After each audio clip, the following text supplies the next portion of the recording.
Update naman mula sa ASEAN Summit sa Laos, patuloy raw na susuportahan ng Amerika ang kalayaan na makalayag at makalipad sa Indo-Pacific region sa gitna po yan ng umano'y mga mapanganib na kilos ng China.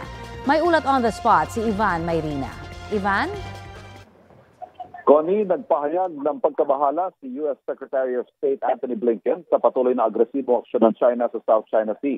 Sa kanyang opening statement sa U.S.-ASEAN Summit ngayong umaga, sinabi ni Blinken na nababahala ang Amerika sa tumitinding mapanganib at iligal na aksyon ng China na nagdulot na ng pinsala sa mga tao, sa mga barko at taliwas sa kanilang sinasabing commitment sa mapayapang pagresolba sa sigalot.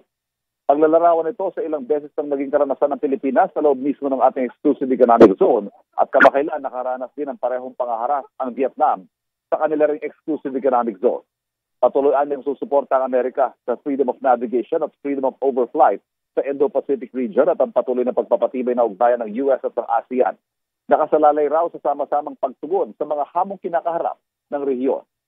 Binuksan naman ni Pangulong Bongbong Marcos ang kanyang intervention o mensahe sa pakikiramay sa mga mamamayan ng Amerika sa pananalasa ng Hurricane Milton na nag-iwan ng matinding pinsala sa buhay at ari-arian. Nagpasalamat ang Pangulo sa Amerika sa patuloy na suporta nito sa pagpapanatili ng kapayapaan at seguridad sa Indo-Pacific region. Suportado naman ng Pangulo ang mga inisyatibo sa pagitan ng ASEAN at US, kaugnay sa trade at investment, ligtas na paggamit ng artificial intelligence, health cooperation at pagtugon sa climate change.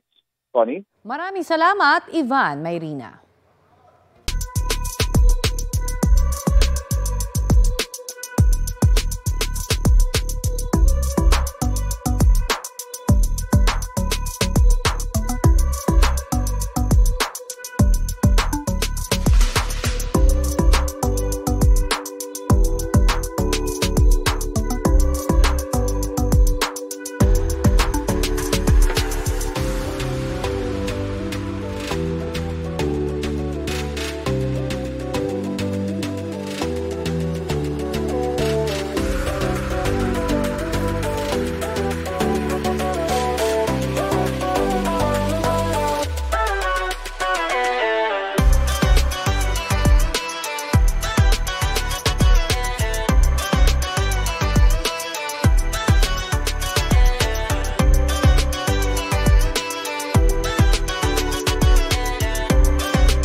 Kapuso, para sa mga maiinit na balita, mag-subscribe sa GMA Integrated News sa YouTube.